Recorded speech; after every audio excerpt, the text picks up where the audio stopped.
crash captured. Actually, since I'm here, I can point something out. Right.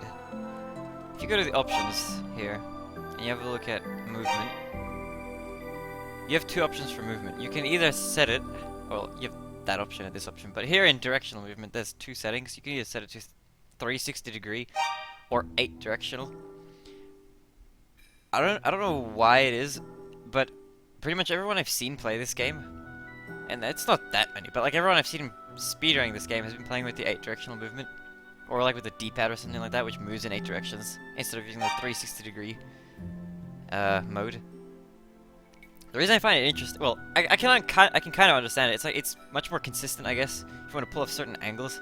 Like for the out of bounds glitches, it's easier to use just the D-pad. However, if you have a controller in your hand and you can switch between the D-pad and just the analog stick, the D-pad already goes in 8 directions. So if you really want to, you can use it like that.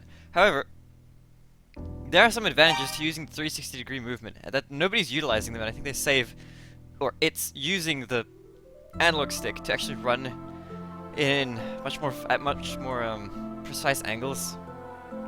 Ends up saving a lot of time, because there's points where you need to run from point A to B, but it's not either a straight line, you know, up or down, you know, up to down, or like to the sides, or a 45 degree line. It might be like a weird angle, like 80 degrees or something. So you end up kind of having to like start and then you run like up like this or something. And I'll demonstrate what I mean if I start a new game. Or not a new game. I'll just load from my previous load point.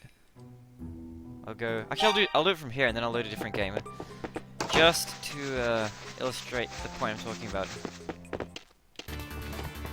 For example, let's say okay, this is a good example of a screen that has this. What I see a lot of people doing is they run up like this, and then they switch like this, and then run up further. Oh, oops, I hit a tree, but you end up running and you go here. It's because you're using the D-pad, so you have to move like in these sort of diagonals or straight down. I feel like it's better to use the analog stick because you can do this sort of movement. You can move gradually up to the right, and so you end up centering yourself or whatever. But like that saves time, I think.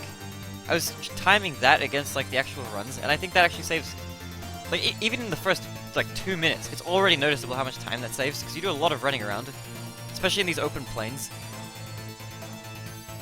And if you add that up sort of everywhere, I think it would end up saving quite a lot of time in a speedrun. That said,